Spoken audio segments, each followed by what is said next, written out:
Hello, everyone, and welcome back to Big Ten Under 10 on the Hoosier Network. I'm Adam Oppenheim, along with my guy, of course, Nash. We have a packed schedule today, so let's get to it. We will start on the court with basketball and volleyball before taking it to the field to talk about some exciting soccer action. Women's basketball's second week is upon us in the Big Ten. It was the second straight week of non-conference action. Here is how it all unfolded.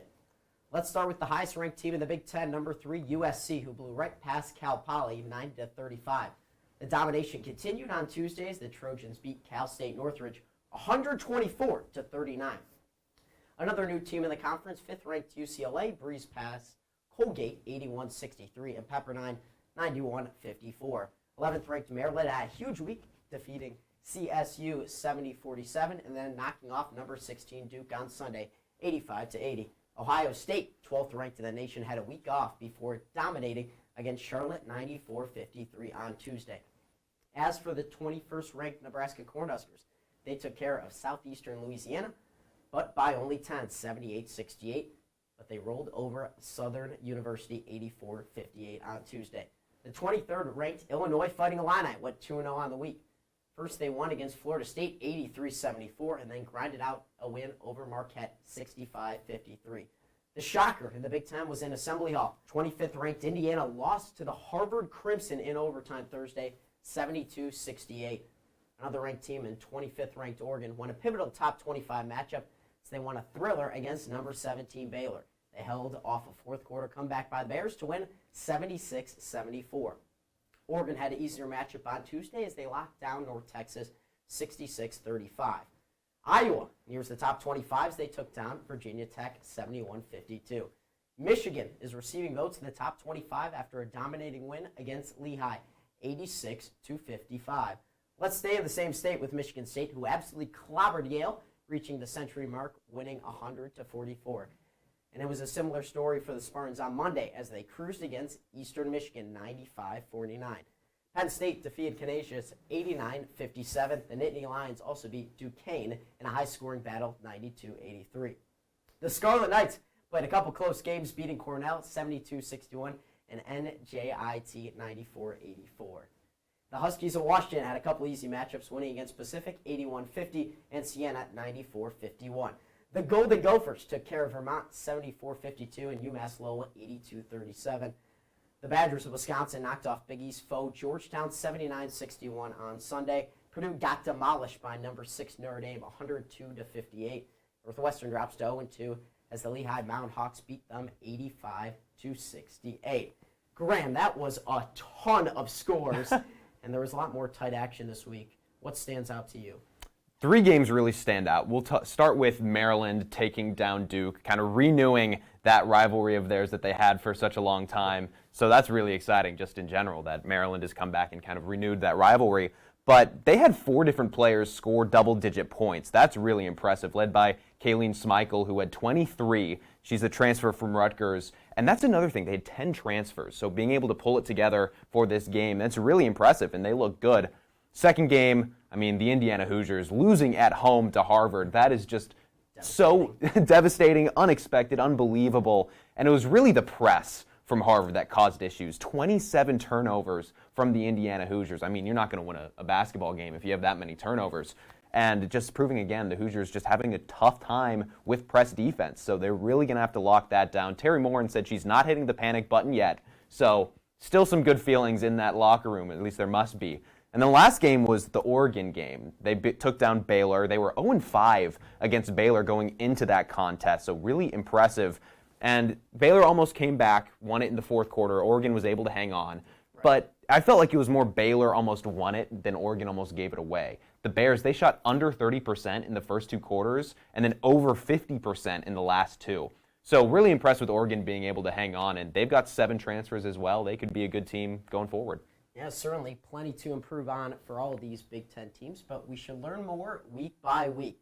So let's stay on the court with volleyball as second-ranked Nebraska continues to mow through teams. They have now won 21 straight games after sweeping Oregon and Washington just 2 days apart.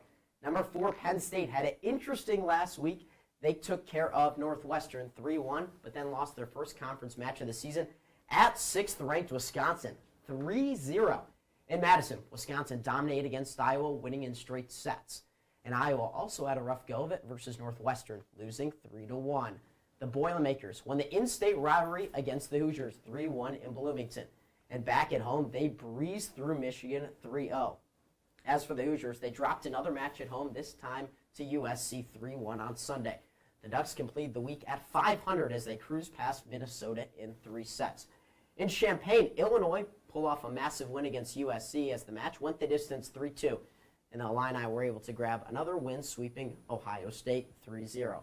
However, OSU picked up a massive road win against longtime rival Michigan 3-2. As for UCLA, they swept Rutgers in straight sets as the Scarlet Knights still do not have a conference win this year. They are 0-14. However, the Bruins fell to the Terrapins just a couple days later, 3-1. As for Maryland, along with the win against UCLA, they also defeated Michigan State 3-1 earlier in the week. And for the Spartans, they bounced back, winning 3-1 versus the Scarlet Knights. Lastly, Washington went on the road to Minneapolis and took down the Gophers 3-1. Graham, I'll turn to you again.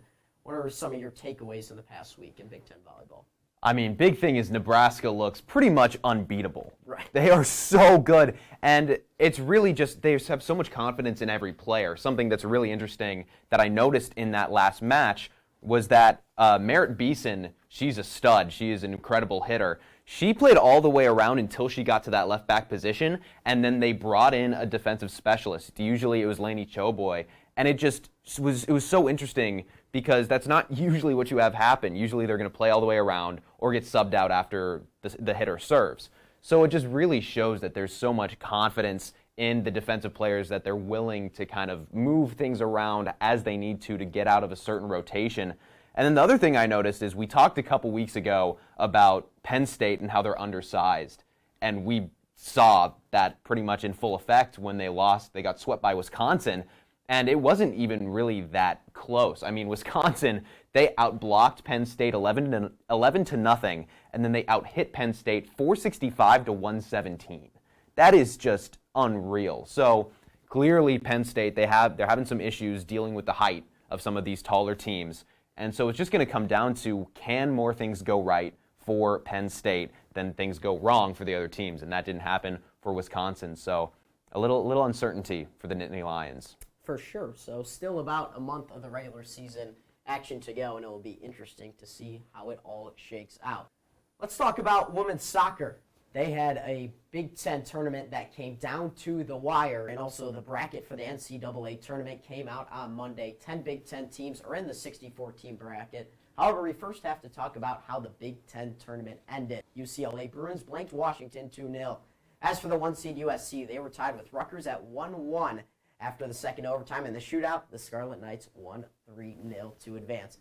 And then UCLA stormed through Rutgers 5-0 to win the 2024 Big Ten tournament in their first season in the Big Ten.